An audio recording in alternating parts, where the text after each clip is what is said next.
বৈষম্য বিরোধী ছাত্র আন্দোলনের আহ্বায়ক হাসনাত আব্দুল্লাহ বলেছেন, কিছু ব্যক্তি সামাজিক যোগাযোগ মাধ্যমে তার বিরুদ্ধে নিয়োগ বাণিজ্য, পদায়ন, বদলি ও নানাবিধ আর্থিক দুর্নীতির কথিত অভিযোগ তুলছেন।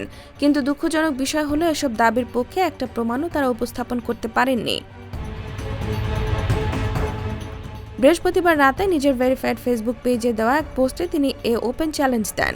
দুর্নীতির অভিযোগ থাকলেও প্রকাশের আহ্বান জানিয়ে হাসনাত আব্দুল্লাহ লিখেছেন, আমি স্পষ্টভাবে জানাতে চাই, আমার বিরুদ্ধে আনীত যে কোনো দুর্নীতির অভিযোগ যদি 1 টাকাও প্রমাণসহ উপস্থাপন করা যায়, তা হোক নথি, ভিডিও, অডিও কিংবা কোনো ব্যক্তি নিজের সাক্ষ্য দিয়ে প্রমাণ করেন, তাহলে আমার অনুরোধ থাকবে সেটা আপনারা নির্ভয়ে সামাজিক যোগাযোগ মাধ্যমে প্রকাশ করুন, সংবাদপত্রে প্রকাশ করুন এবং আমার বিরুদ্ধে মামলা করুন। তিনি আরও লেখেন, ওপেন চ্যালেঞ্জ ঘোষণা করছি, প্রমাণের ভিত্তিতে কোনো অভিযোগ প্রমাণিত হলে সেটা যদি 1 টাকার দুর্নীতিও হয়, আমি সর্বোচ্চ দায় স্বীকার করতে প্রস্তুত।